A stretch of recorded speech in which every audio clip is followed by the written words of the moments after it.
حضرت عبداللہ بن عمر رضی اللہ تعالی عنہ آپ روایت کرتے ہیں کہ قیامت کے دن حضرت آدم صفی اللہ علیہ السلام، اللہ کے نبی، اللہ کے پیغمبر، ایک کھلے میدان میں اللہ کے عرش کے قریب تشریف فرما ہوں گے اور اپنی اولاد میں سے ہر اس شخص کو جو جنت میں جا رہا ہوگا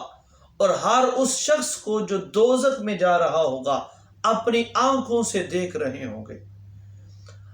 اب حضرت عبداللہ بن عمر رضی اللہ تعالیٰ عنہ فرماتے ہیں، آپ روایت کرتے ہیں کہ اسی اثنا میں حضرت آدم علیہ السلام، اللہ کے نبی، اللہ کے پیغمبر، آپ دیکھیں گے کہ آقا علیہ السلام آپ کا ایک امتی، آپ کا کلمہ پڑھنے والا، آپ سے محبت و عقیدت رکھنے والا، اب اس امتی کو فرشتے پکڑ کر دوزخ کی طرف لے جا رہے ہوں گے۔ اب حضرت آدم صفی اللہ علیہ السلام آپ جب یہ امتی کو دیکھیں گے نا، حضور کی امتی کو، تو آپ پکاریں گے یا احمد، یا احمد۔ اب آقا علیہ السلام لبیک کہتے ہوئے حضرت آدم علیہ السلام آپ کے پاس تشریف فرما ہوں گے۔ اب حضرت آدم علیہ السلام فرمائیں گے کہ یا رسول اللہ، یا حبیب اللہ، آپ کے امتی کو فرشتے دوزخ کی طرف لے جا رہے ہیں۔ اب آقا علیہ السلام روایت میں آتا ہے کہ آقا علیہ السلام چستی کے ساتھ یعنی تیزی کے ساتھ چلتے ہوئے ان فرشتوں کے پیچھے جائیں گے اور ان سے کہیں گے کہ اے فرشتوں، اے اللہ کے نورانی فرشتوں، میرے اس امتی کو کہاں لے جا رہے ہو؟ تو وہ فرشتے عرض کریں گے یا رسول اللہ، یا حبیب اللہ، ہم تو اللہ تعالیٰ کے حکم کے پابند ہیں،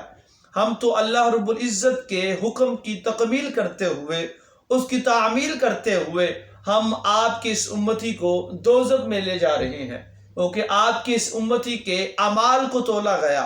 جب اعمال کو تولا گیا تو آپ کی اس امتی کی نیکیاں کم ہو گئیں اور گناہ زیادہ ہو گئے، تو ہمیں حکم ہوا کہ اس کو پکڑ کے دوزخ میں لے جاؤ۔ تو عرض کی یا رسول اللہ، ہم تو مالک کے حکم پر عمل کرتے ہوئے آپ کی اس امتی کو دوزخ میں لے جا رہے ہیں۔ اب برادران اسلام، ذویل احتشام، اب آقا علیہ السلام، پوری کائنات کی غمخوار آقا، قربان جو آپ کی عظمت پر، آپ کی شان پر، آپ کے مقام پر، آپ اندازہ لگائیے کہ قیامت کے دن بھی اپنے امتیوں کو نہیں بھول رہے، بلکہ اپنے امتیوں کا قیامت کے دن بھی خیال کر رہے ہیں۔ اب برادران اسلام، اب روایت میں آتا ہے کہ جب فرشتوں نے یہ جملہ بولا تو آقا علیہ السلام آپ نے مالک کی بارگاہ میں ہاتھ اٹھائے اور عرض کی، اے مالک، کیا تم نے وعدہ نہیں فرمایا، کیا تم نے یہ فرمایا نہیں کہ تم مجھے میرے امتیوں کے بارے میں رسوا نہیں کرو گے؟ اب برادران اسلام، عرش الہی سے آواز آتی ہے کہ اے میرے فرشتوں، جیسے میرا محبوب کہتا ہے ویسے ہی کر لو۔ اب برادران اسلام، ذویل احتشام، روایت میں آتا ہے کہ آقا علیہ السلام آپ نے فرمایا کہ اے فرشتوں، میرے امتی کے اعمال کو دوبارہ تولا جائے گا۔ اب برادران اسلام، اب فرشتے آقا علیہ السلام کے حکم پر عمل کرتے ہوئے، چونکہ خدا کا بھی حکم تھا کہ جیسے میرا محبوب کہتا ہے ویسے کر لو، اب اعمال کو تولا گیا۔ اب نیکیاں ایک طرف رکھی گئی، برائیاں ایک طرف رکھی گئی۔ اب برادران اسلام، میرے کریم آقا لجپال آقا علیہ السلام نے ایک کاغذ کا ٹکڑا اپنی قمیص سے نکالا اور نیکیوں والے پلڑے میں رکھ دیا۔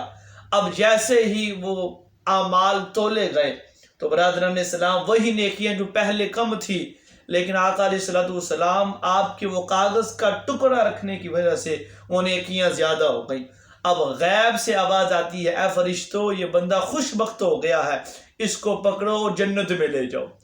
اب برادران اسلام، ذویل احتشام، اب جنت کے فرشتے آئیں گے۔ اب آقا علیہ السلام کے وہی امتی کو جس کو پہلے دوزخ کے فرشتے لے جا رہے تھے، اب وہی امتی کو اب جنت کے فرشتے آئیں گے، پکڑیں گے، جنت کی طرف لے جا رہے ہوں گے۔ اب وہ امتی فرشتوں سے عرض کرے گا، اے اللہ کے نورانی فرشتوں، مجھے اس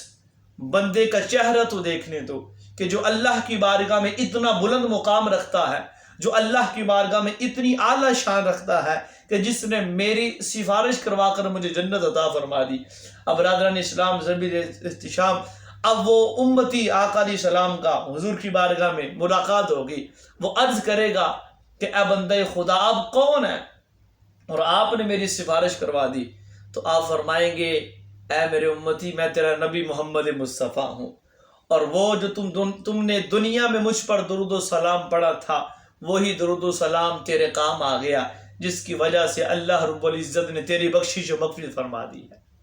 تو برادران اسلام، ذویل احتشام، آپ اندازہ لگائیے کہ لجپال آقا علیہ السلام، ایک تو آپ کی شان کا اندازہ لگائیے، آپ کے مقام کا اندازہ لگائیے کہ قرب قیامت یعنی قیامت کے دن جب لوگوں امتیوں کا حساب و کتاب ہو رہا ہوگا تو ایک امتی پر دوزخ واجب ہو چکی تھی، لیکن آقا علیہ السلام نے اللہ کی بارگاہ میں دعا کی، سفارش کی، تو اللہ رب العزت نے آپ کی سفارش کو قبول فرما دیا، اور وہی اس امتی کو آقا علیہ السلام کے جس پر دوزخ کو واجب کر دیا گیا اس کو جنت عطا فرما دی۔ اور دوسرا یہ کہ جو بندہ بھی لجپال آقا، غمخوار آقا، پوری کائنات کے سردار آقا علیہ السلام، جس کے لیے مالک نے اس کائنات کو بنایا، جو بندہ بھی آقا علیہ السلام کی بارگاہ میں درود و سلام کا نذرانہ عقیدت پیش کر لیتا ہے، حضور کی بارگاہ میں درود پڑھ لیتا ہے، تو پھر اللہ رب العزت اس بندے پر اپنے انوار و تجلیات کا نزول فرما لیتا ہے، اس کی دنیا بھی سنور جاتی ہے